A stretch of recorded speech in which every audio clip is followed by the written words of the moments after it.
Hello guys. In previous video we already discussed about the coordinator framework, and I told you how coordinator framework is work, and also I told you about my develop my application in coordinator framework. So I think mostly I think I told you about the coordinator, and today we will discuss about Laravel framework. The Laravel framework और coordinator framework एक तरह से बिल्कुल एक जैसे हैं, सिर्फ इनका कोड स्टैंडर्ड जो है वो अलग अलग है। बाकी प्रोसेस जो है वो सेम है, उसमें भी कंट्रोलर व्यू एंड मॉडल्स हैं, इसमें भी वो सेम आर्किटेक्चर सेम फॉलो करता है, बस इसका कोड स्टैंडर्ड अलग है, उसका कोड स्टैंडर्ड अलग है, दोनों में डिफरेंस है। लारावेल भी is a open source PHP framework है, and which is robust and easy to understand. Easy to understand. It follow a model view controller design pattern.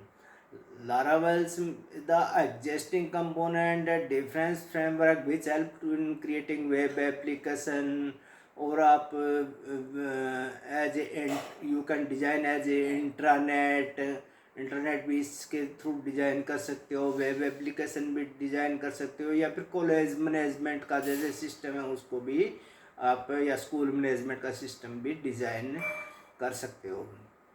तो इसको इंस्टॉलेशन करने के लिए या फिर के लिए आपको कंपोजर्स को समझना ज़रूरी है, क्योंकि कंपोजर का इसमें ज़्यादातर काम होता है। वैसे तो आप डायरेक्टली डाउनलोड करके भी इंस्टॉल कर सकते हो, बट अगर आपको कंपोजर आता है तो उसके थ्रू आपको वर्क करना आसान हो जाएगा, क्योंकि कंपोजर सिर्फ कमांड प्रॉम्प्ट से ही चलेगा, उसके द्वारा इंस्टॉलेशन सिंपल आपने कमांड देनी है और लारावेल आपको इंस्टॉल बैकएंड में हो जाएगा। कमांड प्रॉम्प्ट यानी कि CMD जैसे कमांड प्रॉम्प्ट होता है अपना विंडो के अंदर, उसके अंदर कंपोजर की कमांडेज चलती है। कंपोजर को इंस्टॉल करना पड़ता है, उसके बाद कंपोजर की कमांड्स चलती है, तो इसलिए कंपोजर से वर्क करना इसमें ईजी हो जाता है।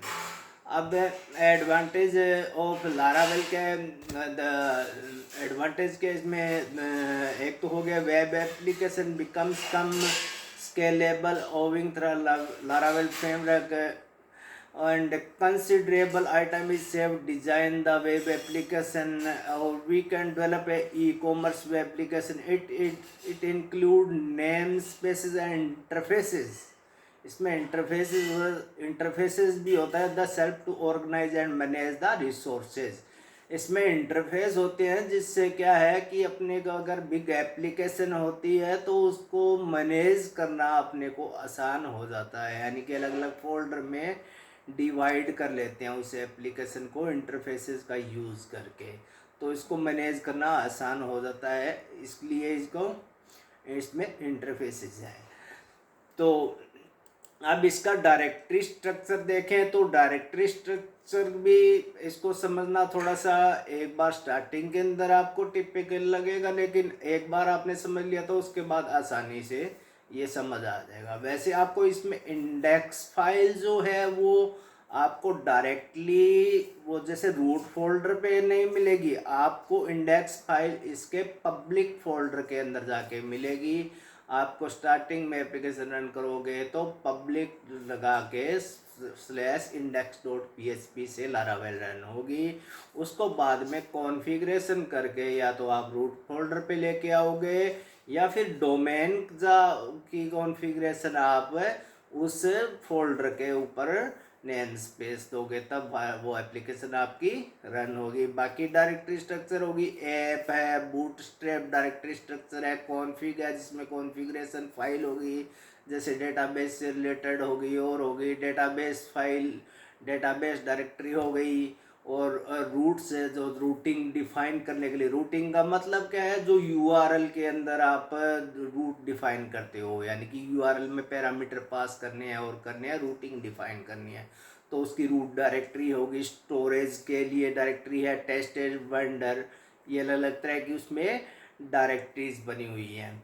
अब बाकी इसकी मदद से जैसे आप मान लो एक फोरम बना रहे हो, तो फोरम आपको इसमें HTML की तरह फोरम डेवलप करने की ज़रूरत नहीं है। इसके अंदर आप जैसे फोरम बना रहे हो तो इसका एक लाइब्रेरी बनी हुई है, सिर्फ आपको लेबल और कौन सा फील्ड यूज़ करना है उसका नाम ही देना है, बाकी उसके कोड का स्टैंडर्ड को यूज़ करना है। उस तरह से आपको नहीं लिखना है जिस तरह से अपने HTML में फोरम बनाते थे, पूरा इनपुट टाइप करके text field value name ID, इस तरह से इसमें नहीं होगा। इसका कोड स्ट्रक्चर अलग से है। इसमें अजेक्स भी आप यूज़ कर सकते हो, और उसमें जैसे फोरम का मैंने बता ही दिया आपको। डेटाबेस की आपको कॉन्फ़िगरेशन करनी पड़ेगी और आपको डेटाबेस बिल्ड करना पड़ेगा। CMS की तरह ऑटोमेटिक है इसमें डेटाबेस नहीं बिल्ड होगा।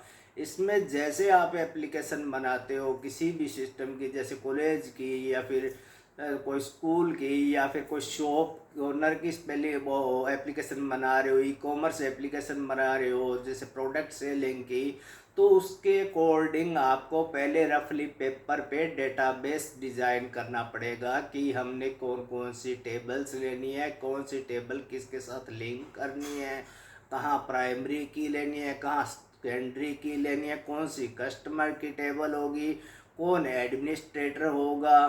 अगर आपको उसको रीसेलर प्रोग्राम बना रहे हो तो उसके अंदर और भी टेबल्स बनेगी, जैसे उसका एडमिनिस्ट्रेटर का पार्ट भी सुपर एडमिनिस्ट्रेटर और एडमिनिस्ट्रेटर बनेंगे, तो उसके लिए कैसे टेबल मैनेज होगी। तो इसको पूरा अंडरस्टैंडिंग करने के लिए पहले आपको रफली पेपर पे डेटाबेस डिज़ाइन करना पड़ेगा, उसके बाद आप डेटाबेस में डिज़ाइन कर सकते हो। पेमेंट सिस्टम के लिए बहुत से पेमेंट गेटवे है जिनको इंटीग्रेट आप जैसे कर सकते हो, जैसे Authorize.net हो गया, या आप पे यू पेमेंट गेटवे भी अपने हैं, जैसे Authorize.net हो गया, और भी बहुत सारे पेमेंट गेटवे है जिनको इंटीग्रेट आप पेमेंट के लिए कर सकते हो, यानी किसी ई-कॉमर्स एप्लीकेशन भी आप आसानी से बना सकते हो।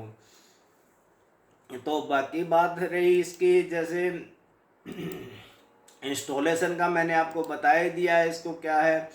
बाकी इसके अंदर ज़्यादातर जो है इसका कोड स्टैंडर्ड को ही फॉलो करना पड़ता है। इंटरफेसेस होते हैं इनका, इंटरफेसेस में का ही यूज़ ज़्यादातर होता है। उन्हीं इंटरफेसेस को अपने को यूज़ करके उनके मेथड्स को स्टैंडर्ड को फॉलो करके अपने को कोड बनाना पड़ता है। व्यूज़ में जाके अपने को वो जो HTML है, जो अपना पार्ट होता है, यानी कि जो अपने को वेब पेज पे दिखाई देगा व्यू, वो होता है। बाकी इसके अंदर ब्लेड टेम्पलेट नाम से भी आपको एक मिलेगा जिसमें टेम्पलेट बनते हैं। ब्लेड टेम्पलेट होते हैं जो कि टेम्पलेट को डिज़ाइन करने के लिए यूज़ में किए जाते हैं।